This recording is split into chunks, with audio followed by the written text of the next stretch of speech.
कहिड़ा केसिस ॾिसो पिया, छो त केसिस कुछ सिविल हूंदा आहिनि ऐं कुछ वरी फैमिलीज़ इश्यूज़ हूंदा आहिनि, तव्हां कहिड़े केसिस खे हाईलाइट कयो पिया? एक्चुअली मां बेसिकली घणो जेको मेजर पोर्शन आहे उहो मां सिविल खे ॾिसंदो आहियां, छो त मां 3 सरकारी पैनल्स ते मां आहियां, Sindh building control authority, Sindh master plan authority ऐं लियारी डेवलपमेंट अथॉरिटी।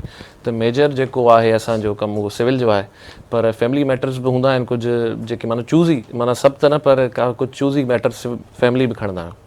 सही जी, यानी कि बस हिकिड़ो मखसूस न करे रखियो आहे तव्हां त मूंखे ही ॾिसणो आहे। न असां हिकिड़ो सीनियर जी कहावत आहे त वकील न क्लाइंट डिसाइड कंदो आहे त तव्हां कहिड़ा केसिस खणंदा हो, पोइ बाद में जॾहिं तव्हां 40+ या एतिरा मेच्योर थी वेंदा हो पोइ तव्हां डिसाइड करे छॾंदा त मां सिर्फ़ु हिकिड़ो पोर्शन खणंदुमि, हाणे ॿियनि खे मां टच न कंदुमि। इनिशियली 10-12 साल त तव्हांखे सभु फ्लेवर एक्सप्लोर करणु, छो तव्हांखे ख़ुदि बि ख़बर न हूंदी आहे त तव्हां कंहिं में वधीक सुठा आहियो।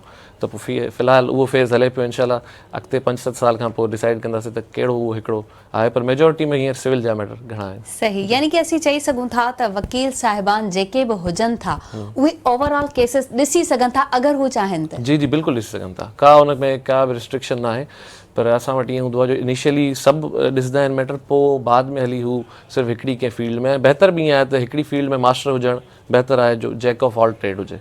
सही। एडवोकेट यूनुस उमर साहब, तव्हां एडवोकेट थियण ही छो चाहियो, छो त छोकिरा खोड़ सारी फील्ड आहिनि असां वटि जी चूज़ कंदा आहिनि? जी बिल्कुलु, असल में हिन में 2 रीज़न आहिनि। नंबर 1 त मां असल में टेलीकॉम इंजीनियर थियणु पियो चाहियो ऐं मां बल्कि 1-2 साल पढ़ियो बि आहियां। जी, पोइ उन खां पोइ मां जेको आहे उहो ड्रॉप आउट करे, ॿियो मुंहिंजो ब्रदर आहे उहो जज आहे, डिस्ट्रिक्ट एंड सेशन जज, त चई सघो था त इंस्पिरेशन हू हुई त उनखे ॾिसी पोइ मां। या कोई बर्डन हुयो त बसि तव्हांखे करिणो आहे? न बर्डन न, बर्डन अलहमदुलिल्लाह कुझु बि न हो, पंहिंजी हिकिड़ी पर्सनल प्रेफरेंस बि हुई, छो त तव्हां कंहिं न कंहिंखे लुक आफ्टर कंदा हो, त मुंहिंजे लाइ वॾो भाउ हुयो, त पोइ अॼु सोचींदो आहियां सुठो कयो।